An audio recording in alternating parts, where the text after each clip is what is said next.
are you? How are you all going? Great to be here.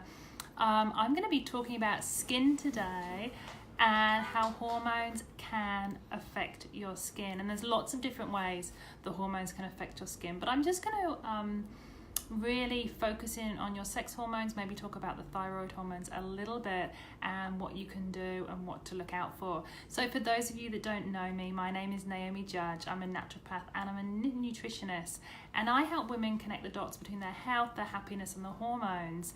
And hormones really do have a lot to do with your skin, the radiance of your skin, the tone of your skin, whether it's dark, whether it's light, whether you've got moles, whether you've got melasma, which is like pigmentation. Blackheads have a lot to do with hormones, the glow, the shine, whether you've got dermatitis, whether you've got dry flaking lips, redness, on the cheeks, overall redness on the face, and also keratosis pilaris, so keratin that's actually overproducing as well. So hormones have a huge influence on this, and the reason why is because hormones influence things like sebum production, oil production. Estrogen influences the turnover of your skin cells, the turnover of the melanocytes, and the keratin on the skin and that type of thing. Hormones influence hair growth. So sometimes with conditions like polycystic ovarian syndrome, women actually get like a fine film of kind of hair all over the face here, and then that can give the face kind of a look of dullness and dryness because the tone looks different because of the hair. Also the inflammatory response, so hormones can influence your inflammatory response. For example, estrogen can cause an opening of the blood vessels, and more blood can be sent to those areas, and that can actually cause an inflammatory response. Also, there are receptors on the skin, so we've got hormone receptors on our skin, and for example, we may have androgen receptors sort of like in this area. So if you're susceptible to that, you may get acne and pimples in that area. Maybe you'll get some hair outbreaks, some hair growth in that area. So there are lots of ways in which hormones can influence your skin, and it all depends on that balance. It all depends on the balance of hormones, whether your skin is radiating, whether your skin has that nice tone to it. And you'll notice through your cycle, so many women experience their skin going through different cycles. You might wake up one day and think your skin looks dull and the tone's off, and you might wake up another day and think, oh wow, I'm kind of radiating. And it has a lot to do with your hormones and how they cycle through your 28-day cycle. So for example, I want to give you a few examples just so you can understand how hormones can influence the skin and why, because that's a big thing here, because once you understand why, then it can give you some insight into what you can do. So let's look at estrogen. If estrogen is a proliferator, so estrogen causes growth, it causes things to proliferate, it causes cells to multiply. So let's look at estrogen and moles, for example. So if you were exposed to a lot of estrogen in the womb, if you were exposed to a lot of stress in the womb, you might be born with, say, more moles than somebody else. If you're exposed to estrogen, synthetic hormones like the oral contraceptive pill, you're exposed to more estrogen, and that might cause more melanocytes, which cause the pigmentation, the darkening of pigmentation. So you might find that you get that kind of dark pigmentation on the skin. So that's something that estrogen does cause. Another thing that estrogen does cause in a high amount is more that kind of dermatitis, more the drying and the flaking of skin. So flaking of lips, it could be dermatitis sort of around the scalp here. I notice women when they go through ovulation, they get sort of like more of a dandruffy around the scalp there. So that's something that can happen with the hormones. Progesterone is another female sex hormone, and progesterone is a diuretic. It's common to have low progesterone when you've got thyroid problems. It's common to have low progesterone when you go through extreme stress, and generally women these days have low progesterone. So progesterone is a diuretic. Now, if your progesterone is too low, what you might find is you're waking up with a puffy face. You might be very puffy around here because your body is unable to excrete that extracellular fluid, and so it can accumulate in your face. Another thing you might find, and I find about 5 to 10% of my clients actually have high progesterone.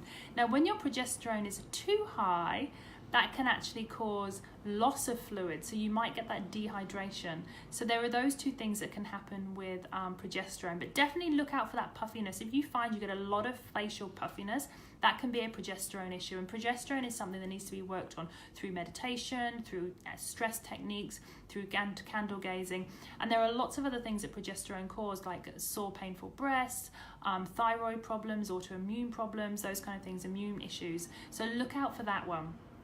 Testosterone and DHEA are androgens. So if they're high, if we have high testosterone and high DHEA, we might get kind of like that beard type acne, we might get excessive hair growth here. Another thing I've noticed with clients with high testosterone is they actually get the acne and the cystic acne on their back. Some clients also do get, with the high DHEA, they get some acne down their throat here. So that's a hormonal acne place as well, when the hormones are out of balance. But definitely testosterone, you will see it on the chin. You may even see it on the upper lip when it's cyclic. So we're looking out for cyclic changes here. We're looking at what your skin does when you've got your period, what your skin does before your period, after your period, mid-cycle when you're ovulating. And then you'll get to understand the cycles and your hormones and actually what's going on. Some people have generalized acne all the time. If you've got generalized acne all the time, maybe a lot on your forehead or maybe a lot over your skin, what that might indicate is there's something else going on. Generalized acne and also generalized bumpiness of the skin often means a candida or yeast issue, definitely a gut issue. So that is something to look out for if it's all the time and it's over your whole face, particularly your forehead. Your forehead's a big one when it comes to your gut and what's going on with your gut.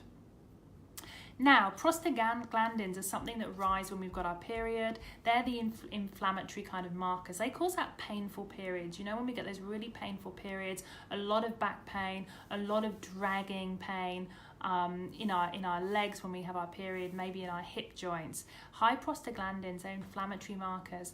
And again, when they're high, we might get that kind of more reddy skin tone. So around our cycle, we might get those pimples that are very red and very angry. So those are some ways in which the hormones can affect your skin. Now, balanced hormones will equal radiant skin. And like I said, you might notice as well when you're coming up for your ovulation, around that ovulation, you kind of look in the mirror and your eyes feel a bit brighter, because things do happen as we ovulate. When we ovulate, estrogen rises slightly, progesterone rises slightly. We've got more hormones in our body. Our eyes might appear brighter, they might appear bigger. We might feel more moisturized, so the skin tone feels brighter as well. We've got sort of more oil over the skin as well. So that can happen when we ovulate. Then what you might find is as you're coming up to your period, you kind of lose that. It might get a little bit dry, and when the skin's dry, it definitely loses that skin tone. So it's all about that balance. Now, if we look at estrogen, there are 3 types of estrogen that are important here. We've got the estrone, the estriol, and the estradiol. Now, estriol is a hormone that is influenced a lot in pregnancy. And when women are pregnant, they're often said to have that kind of pregnancy glow. And a lot of women that have that high estriol do get that glow as well. But one thing that can happen when the estrogen is high and the estriol is high is you get the acne actually on your chest here, and you might get that cyclic acne, and you might get some pimples kind of coming up here. So that's something to look out for if you do get your pimples definitely on your chest. Progesterone helps your skin to be youthful and moisturized. But if you've got problems with progesterone, what you might find is that you get that kind of crepey, kind of dry skin where it looks a little bit older. You might notice the smaller wrinkles a little bit more around here. The wrinkles will look smaller. If you've got a problem with estrogen and you've had chronic low estrogen all your life, what you'll find is your wrinkles are deeper. You'll have more deeper wrinkles. So more, instead of the more finer kind of lines, you'll find you might have deeper wrinkles here, or deeper wrinkles there. So having those balanced hormones can help overall with anti-aging as well. DHEA and sorry, DHEA and testosterone are your youthful hormones as well. So when they're nice and high, we get that nicely oiled skin. DHEA is a wonderful hormone. DHEA is a youthful hormone. DHEA helps you it's anti-cancer. It helps with your growth hormone. It helps to prevent premature aging. It keeps your immune system strong. It helps with muscle growth.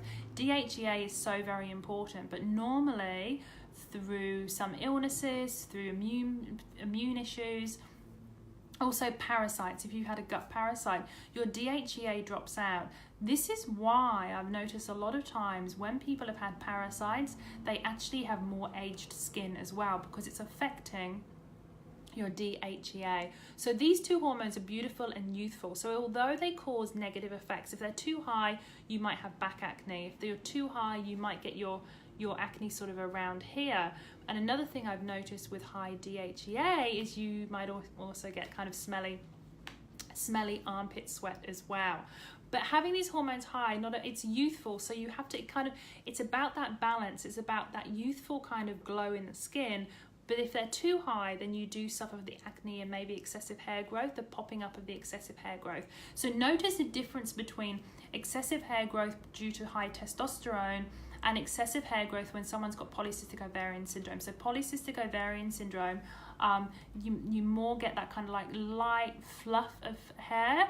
When you have the high testosterone, you might get the odd like a wiry black hair kind of pop up. Another thing that you'll get when your androgens are high is blackheads. So blackheads can come because of digestive complaints, but normally the testosterone and the DHEA causes an overproduction of oil, and you'll get the blackheads around here. Some people get the blackheads on their chin as well, and that's that testosterone going a little bit higher. Now, not all pimples are due to just hormones, so it's about noticing the cycle. So for instance, when people ovulate, clients of mine might find that they get pimples popping up in different places. Like sometimes you might have a pimple pop up here or behind the ear, you might get one here or you might get one here, and that is just that cyclic hormonal acne, just that odd thing, it's popping up during that time. But sometimes I have clients that get pimples, say you might get pimples if you've eaten something like hot chips because of the oils. Pimples can be just markers of inflammation, and when they're markers of inflammation, you normally get one or two up. It'll be inflammatory, they might be a bit painful, and they will definitely be filled with pus. Areas to think of are on the forehead, it's a lot to do with your gut. Here, in between the eyebrows, it's a lot to do with your liver coming up. The same with your temples. If you get multiple just around the mouth here, like a dry mouth, a flaky dry mouth with pimples around here, normally that's to do with the gut. I do see clients who have H. pylori, which is a bacteria in the gut. H. pylori causes inflammation, it causes bad breath, it can exacerbate autoimmune disease, it can cause sore joints, it can cause anxiety as well, sleepless nights.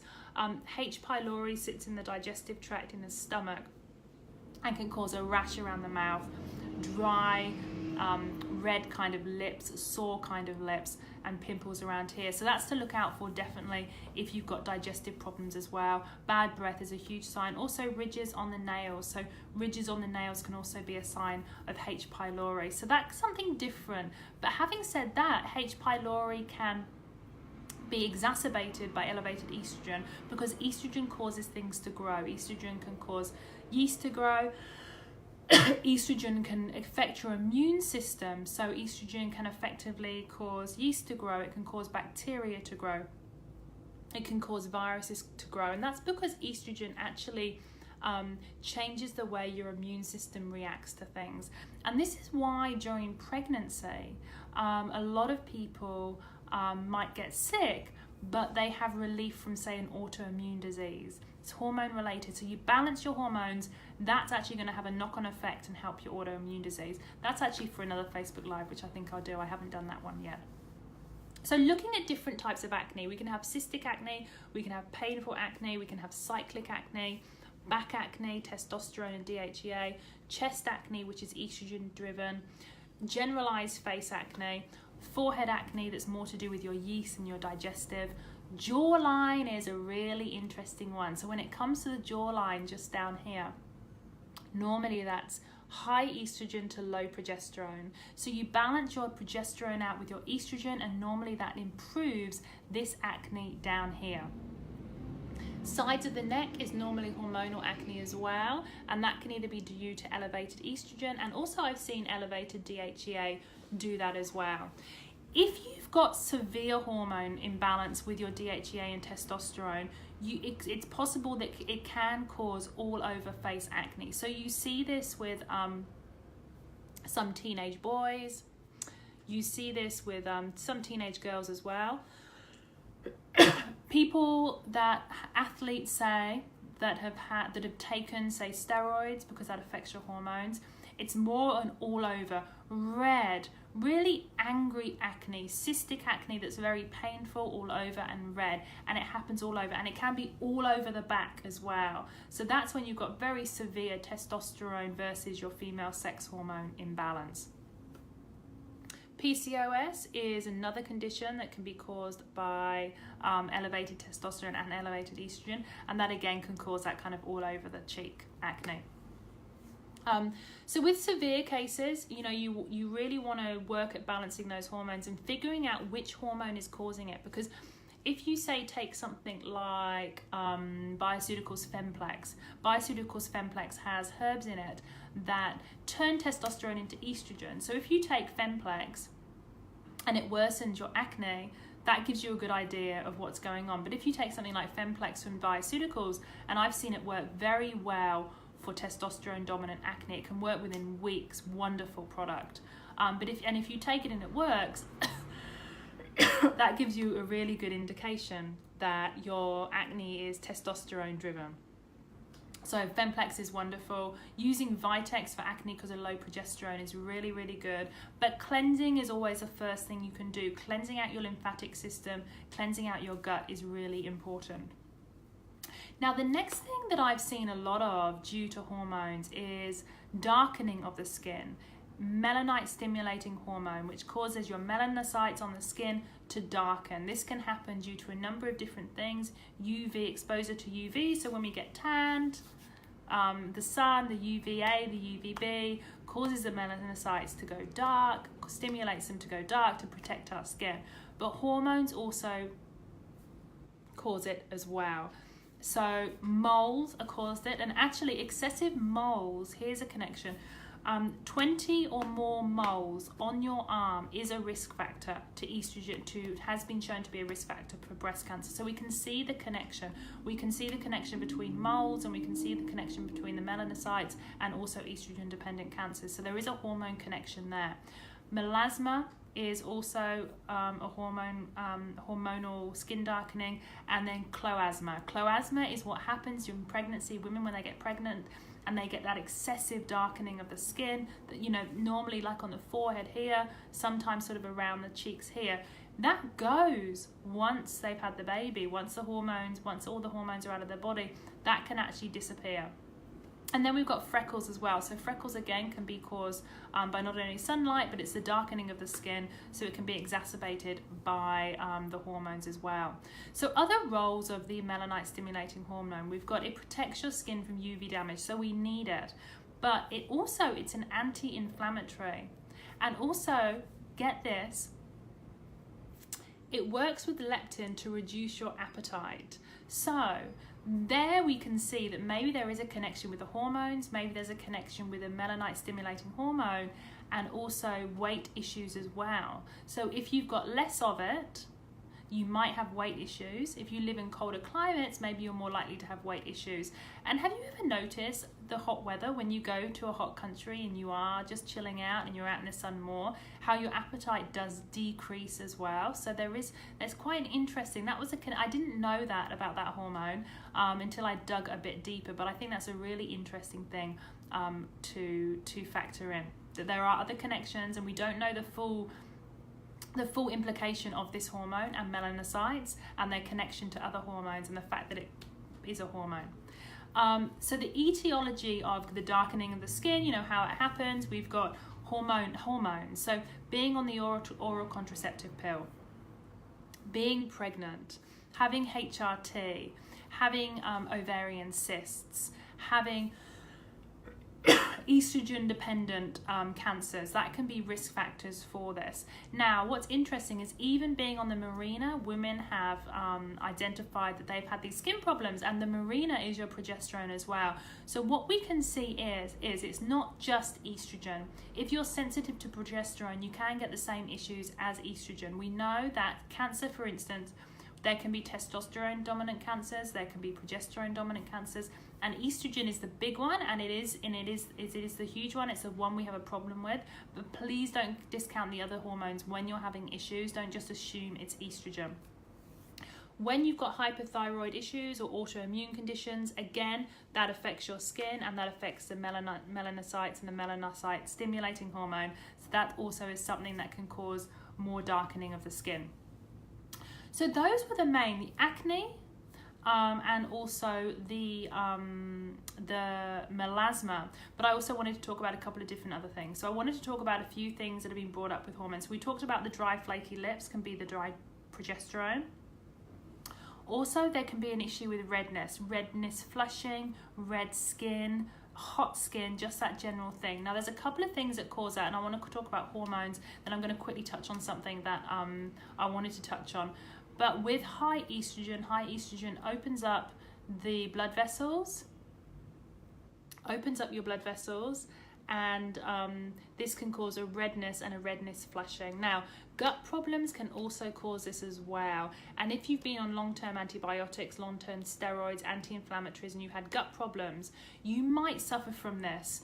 The flushing, the flush on the chest, the redness of the ears, the flush on the face, the ears going really red. This is gut related. So if you have any of those symptoms, you need to be working on your gut. Low serotonin can cause that as well. But the flushing on the face, the redness of the cheeks, that can be that elevated estrogen. So working on the estrogen and detoxing that estrogen out of your system can really help. Now, we've got a really great question from Jess. Can you increase your ability for your skin to go darker? Vitamin D is the best thing. So if we have low vitamin D, we're more likely to go red, we're more likely to burn, we're more likely to get sun damage. So if you have any family history of skin cancers, if you know you burn easily, if you've got lots of skin damage, you really need to be looking at your vitamin D and having high vitamin D. That will protect your skin. Another thing that helps you to go darker and protects your skin is actually vitamin A. So your fat-soluble vitamins. Vitamin A can be got from liver, and beta-carotene can also be got from carrots, from berries. You can get it in things like spirulina, you can get it in things like chlorophyll. That helps the skin. Antioxidants as well help the skin to protect itself. So basically it's about the skin giving your skin the nutrients, the hormones, the neurotransmitters it needs to produce more melanocyte stimulating hormone to darken the skin. And so you need your D for that, you need your A for that, you need your antioxidants for that, and you need your hormones to also be in balance. If you're too estrogen dominant, it might inhibit you from getting a certain type of tan. You might be getting more blotchy rather than the overall darkening of the skin. But general health will help the skin to go darker. I know when I've been unhealthy previously, back in the early 2000s, I used to burn a little bit more in the sun. And that's from generally just not having enough vitamin C, not having enough antioxidants, not having enough fat-soluble hormones, not having the right collagen in my diet to protect the skin as well and keep the connective tissue nice and strong. So, and moisture as well, keeping nice and hydrated as well. So all of those things, hi Lindy, can help the skin to darken. So we've talked about moles, we've talked about drying of the skin and hormones. I did touch on wrinkles a little bit, the difference between certain types of wrinkles. If you find your skin tissue is soft and crepey, and you suffer lots of fine lines, that can be elevated cortisol as well. So the elevated cortisol, the stress hormone, cortisol targets collagen tissue, and unfortunately it destroys it. So that's that kind of soft tissue. If you find your skin, you're always swollen and you've got that water retention, that can be low thyroid, that can be low progesterone. Look out for that. if you've got those really deep wrinkles, you need to be going on a really high collagen diet and looking at your hormones, looking at your estrogen, because normally that's a sign of low estrogen as well. So, but a high collagen diet, and lots of collagen protein, lots of bone broth to actually support that as well. What I've seen is those on a vegetarian, vegan diet for a long period of time tend to have this sort of a slightly deeper wrinkles later in life. Nice skin, but slightly deeper wrinkles. So that's what those can mean. We've already talked about kind of the location of acne and what it means. We've got the high estrogen. We've got the elevated androgens. Maybe if you've got H. pylori or gut issues, you might get it around here. Liver is here, maybe gut around here, and issues with yeast and sensitivity to yeast. And then just generalized redness of the skin. Generalized redness of the skin can be elevated estrogen, because high estrogen causes the veins to open up and we get that redness on the skin. But if you've got that generalized redness and you've got sort of an uncomfortable redness, I would definitely look at your diet. High vegetable intake really helps with the tone of the skin. It helps to moisturize the skin, so I would definitely look at that, kind of like if you've got that slight redness and an unevenness. If you get dermatitis, if you get eczema on the skin, any flaking areas, you know, definitely flaking around the eyes is normally stress. Definitely psoriasis can be exacerbated by high estrogen, so you can look out for that.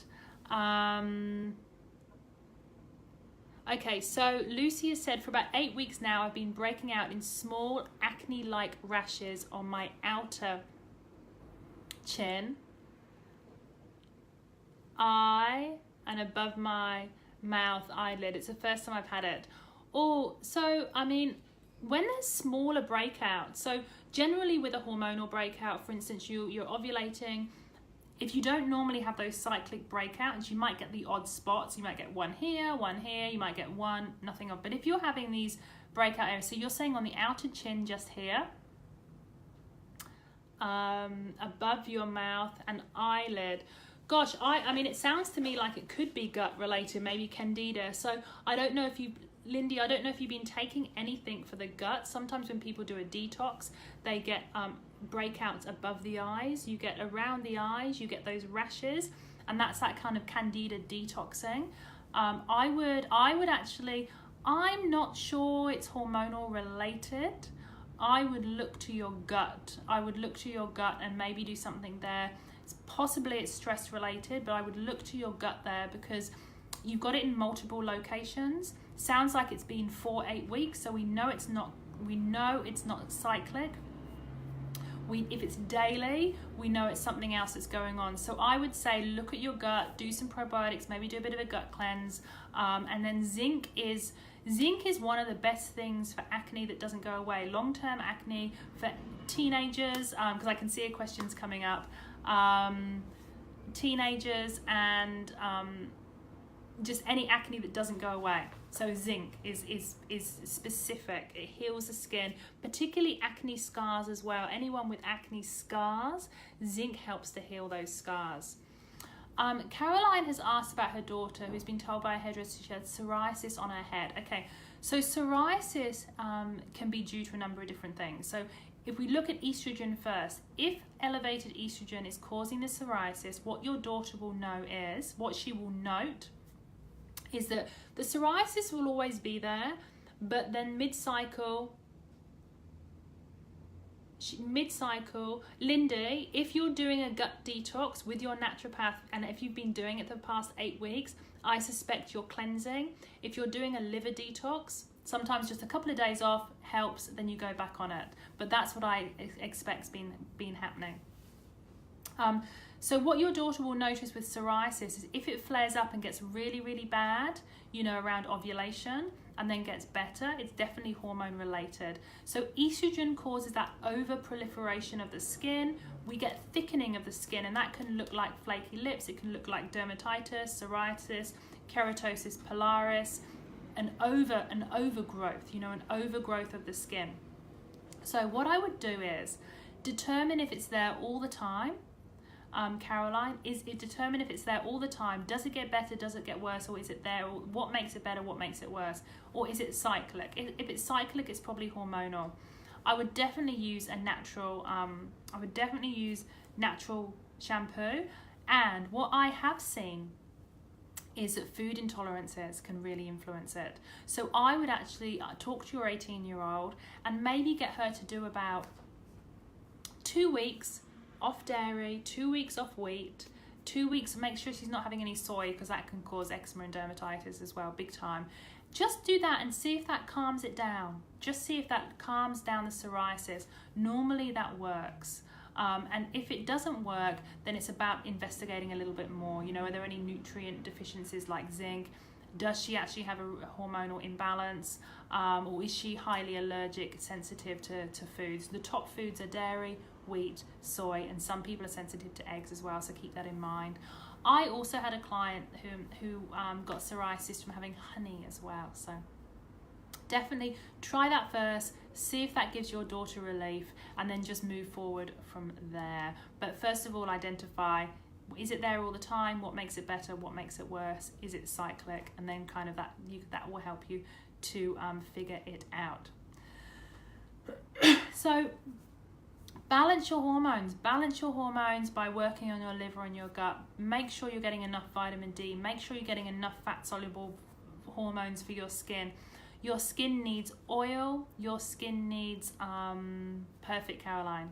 Your skin needs oil and your skin needs collagen. So it needs lots of collagen for the connective tissue. It needs oils in your diet, different types of oils, and it needs your vitamin D as well. So make sure you're starting off there, giving your skin what it needs. Your skin also really loves zinc as well. So if you're not getting zinc in your diet from pepitas, from meat, from oysters, you may need to supplement with zinc as well. A lot of people find that does brighten up their skin quite quickly. Teenagers particularly are zinc deficient, so definitely teenagers should be on a little bit of zinc. I love the zinc fix powder by Ethical Nutrients. It's a really nice way to get it in.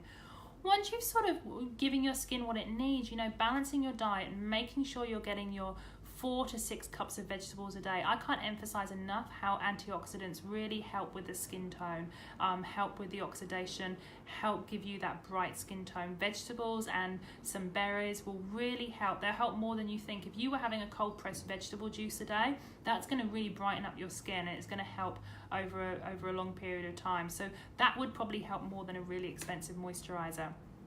Remove those inflammatory foods. So I'm going to give you an example with dairy. Some people with dairy might get congested acne. With soy, I find clients get dry, red lips and sinus problems. With eggs, I find some people, if they're sensitive to them, they might get that more irritated skin, histamine. So you touch the skin and it gets itchy. That's that high histamine, so you need to bring that histamine down. And wheat as well. Wheat can make people's skin a little bit dull and kind of like grey looking. So just remove those inflammatories. Infrared saunas are wonderful for the skin because it's a really great way to cleanse and detox. So you can cleanse and get everything out of the skin that way.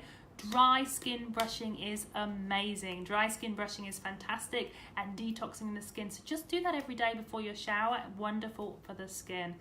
And then what I've noticed is holidays good for the skin. Going on holiday, being outside, being away from technology, being away from Wi-Fi, grounding yourself, getting a little bit of sunlight where you can. All of those things are great for the skin. And then of course using really nice things on your skin. So I love Veleda. It's natural. That's what I use on my skin. And everyone's a little bit different with what they use. But honestly, what you put in and the moisture and the collagen and those kind of things will help with your skin tone overall. And zinc, you know, there's a few different kinds of zincs, but going with an amino chelate, Caroline, going with picolinate, those kind of zincs. I love the Metagenics and the Ethical Nutrients powder because it's vitamin C and zinc. It's really easy to absorb, and the issue with zinc is if we're deficient, it's actually hard to absorb as well. So that's why I say a liquid zinc or powder zinc that you mix with water, easy to digest. Normally low iron. we get low iron from low zinc, and funnily enough, a symptom of low iron is acne as well. So getting your zinc levels up will help with the iron, and it will help with the skin as well. Hi Louise, thanks for joining. I'm just sort of wrapping up this. So we've talked about a lot today. We talked about location of acne, what some skin complaints mean, how your hormones interact with that, and what you can do. But basically for the skin, it's really focus on what you're putting into your body. Cold pressed juices are amazing. Smoothies are amazing. Fats are even better. Good proteins are great. You'll find that will just moisten up the skin, and it will really help with the tone. If you've got hormone imbalances, then working on cleansing your body, working on your liver, detoxing your body, supporting your gallbladder. A supported and functioning gallbladder will give you very bright, really great skin and bright eyes as well. So there's lots you can do, but just obviously focusing on one thing at a time will help. So I hope that helped and gave you a little bit more insight into how your hormones interact with your skin and what you can do. And of course, I will be there's a couple of things that came up today that I think I will dive deeper into, and that's autoimmune conditions and your hormones. And I think I might do a nice one on skin in general, and actually the best foods for your skin, because it's always good to get an update on that. And I think people love to know how to look after their skin without buying the really expensive moisturizers and stuff. So I hope that helped you today. Thanks for joining. Thanks for all your questions. And of course, if you've got more questions, pop them below. So take care, and I'll see you next week. Bye.